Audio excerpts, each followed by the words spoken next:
जय संविधान, जय भीम, महात्मा गांधी की जय, गोडसे मुर्दाबाद। देखिए, पूरे विश्व के अंदर सारे देश कोशिश कर रहे हैं 21वीं शताब्दी की तरफ चलने की। कोई ऐसी ट्रेन बना रहा है जो 1000 किलोमीटर पर आवर की स्पीड से चलता है, कोई कृत्रिम चांद बना रहा है, कोई ऐसा जेल बना रहा है जिसको लगाने से हड्डी तुरंत जुड़ जाएगी। लोग रिसर्च कर रहे हैं ऐसी वैक्सीन बनाने की जिससे कैंसर को आमूल नाश कर दिया जाए।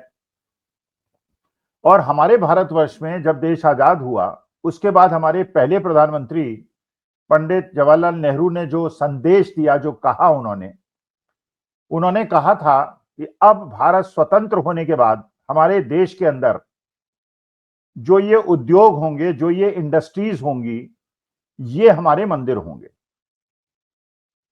मतलब उनका कहने का ये था कि ये हमारा कर्मस्थल है और इस कर्मस्थल में हमारा मंदिर, हम इसको मान के चलेंगे।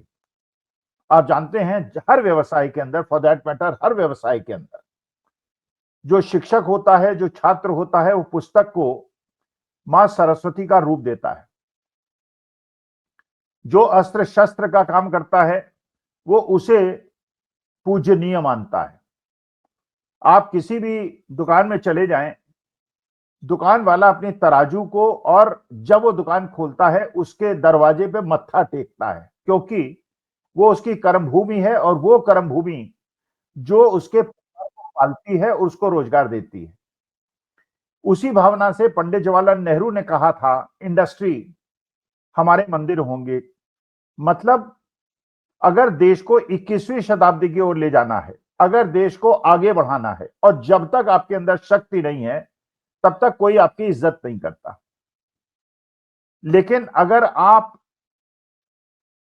21वीं शताब्दी के तरफ चलने के बजाय 14वीं 15वीं पाषाण युग की तरफ चले जाएं और ये कोशिश करें, जहां पूरा विश्व आगे बढ़ने की कोशिश कर रहा है, आप पीछे हटने की कोशिश करें, तो इसको क्या कहा जाएगा? इसको केवल हास्यास्पद कहा जाएगा।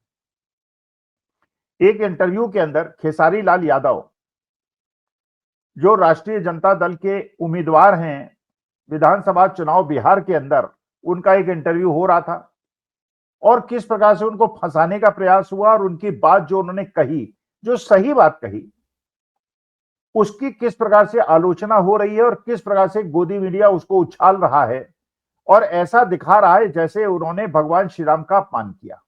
खेसारी लाल यादव, मुश्किल क्या है हमारे देश के अंदर, एक शुद्ध सनातनी होने के बावजूद आज की तारीख में उस धर्म समुदाय के लोग जिन्होंने देश की आजादी के लिए और आज तक देश के लिए हमेशा त्याग किया है, चाहे वो मुसलमान हो, चाहे वो सिख हो, चाहे वो क्रिश्चियंस हो, उनको ऐसा दिखाने का प्रयास किया जा रहा है कि अगर वो सनातनी नहीं है तो वो देश विरोधी हैं और वो अलग कोई कौम है।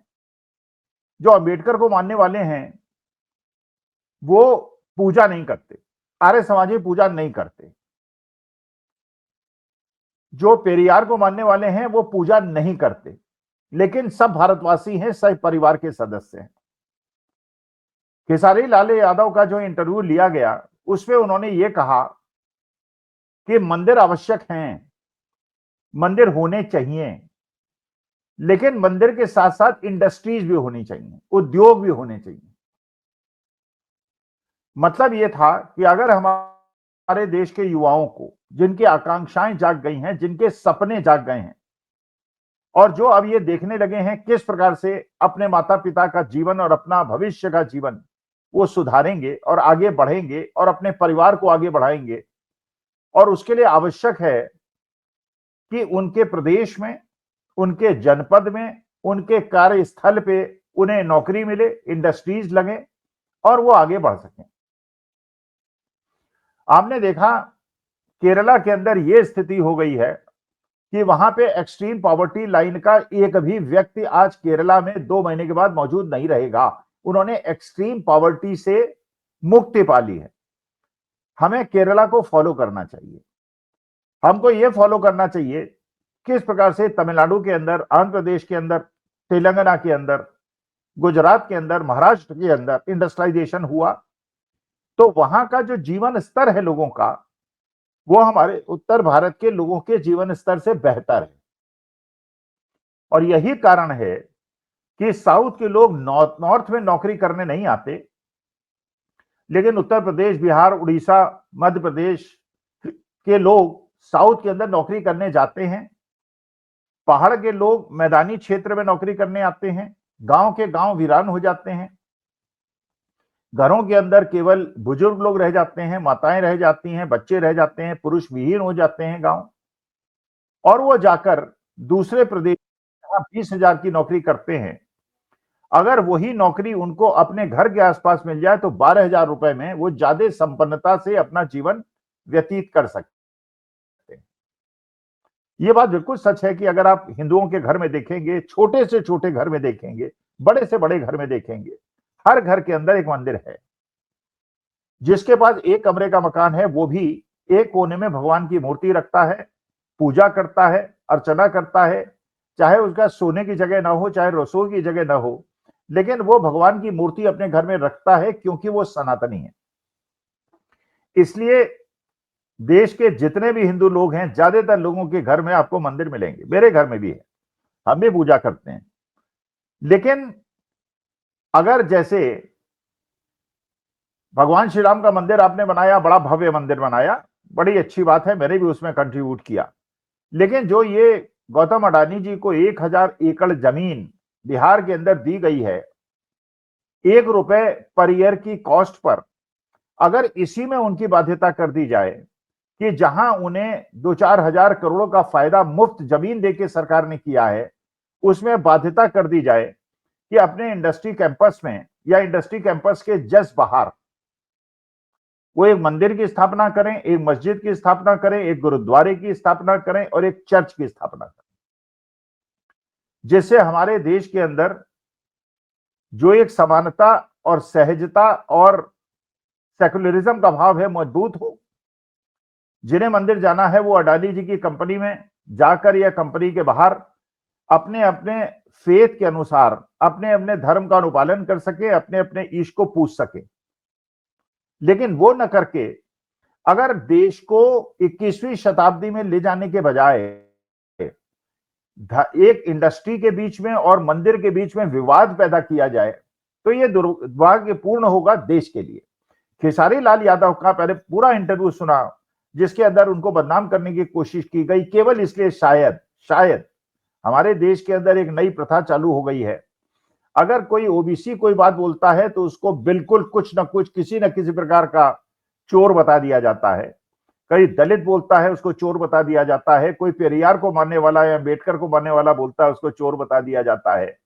और तथाकथित अपने को सनातनी होने का तमगा देने वाले जो रात को मुर्गा खाते हैं, शराब पीते हैं, और कई तो ऐसे सनातनी अपने को कहकर मंत्री पद सुशोभित कर रहे हैं जो कि गौमांस खाते हैं, और वो दूसरे लोगों का मजाक बनाते हैं। और सारे गोदी मीडिया के अंदर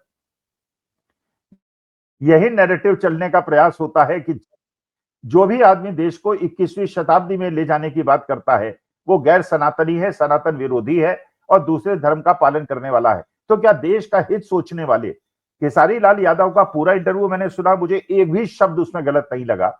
और जो बात उन्होंने कही मैं उससे बिल्कुल सहमत हूं, चाहे मेरी कितनी भी ट्रोलिंग हो जाए।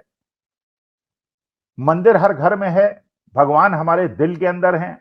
जो इस्लाम को मानने वाले हैं, अल्लाह उनके दिल के अंदर हैं, जीसस क्राइस्ट क्रिश्चियंस के दिल में है, और गुरु ग्रंथ साहब हर सिख के दिल में है। हर धर्म को मानने वाले अपने ईश को अपने दिल के अंदर समेटते हैं और अपने हिसाब से अपनी पूजा अर्चना करते हैं। लेकिन देश को कमजोर करने वाली शक्तियां अगर देश को इस प्रकार से विभाजित कर देंगी केवल राजनीतिक हितों के लिए, कि केवल मुसलमानों की संख्या 14 करोड़ है पूरे हिंदुस्तान में, क्रिश्चियंस की संख्या भी 1 करोड़ से कम है, सिखों की संख्या भी 1 करोड़ से कम है।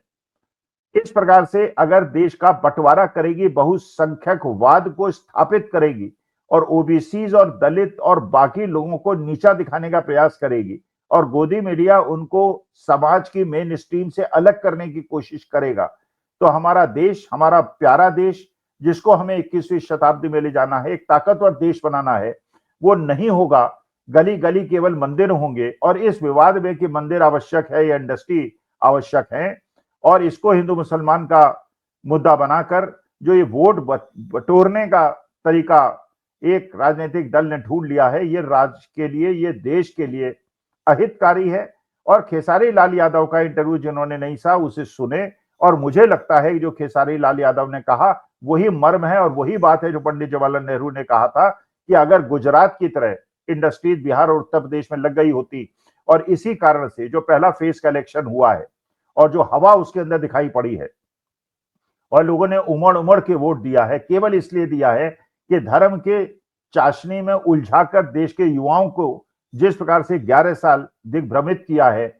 लेकिन हमें आवश्यकता है कि हमारे जनपद में इंडस्ट्रीज लगे, हॉस्पिटल्स बने, एजुकेशनल इंस्टीट्यूशंस बने, और उसी के अंदर एक मंदिर बन जाए, एक मस्जिद बन जाए, गुरुद्वारा बन जाए और एक चर्च बन जाए, जिससे लोग पूजा अर्चना भी कर सकें, अपने मन को शांत भी कर सकें, लेकिन अपनी विद्या के ज्ञान को आगे बढ़ा सकें और अच्छा रोजगार पा सकें और अपने परिवार को सुखी रख सकें। 21वीं शताब्दी में देश को आगे बढ़ाने के लिए जो खेसारी लाल यादव ने प्रयास किया था और जिस प्रकार से गोदी मीडिया ने उनकी टांग खींचने का प्रयास किया, मैं उसकी भर्त्सना करता हूं। और मैं खेसारी लाल यादव को ये मैसेज देना चाहता हूं कि जो उन्होंने कहा था मैं उससे सहमत हूं। जिसे ट्रोल करना है करे। नमस्कार, धन्यवाद, अपना।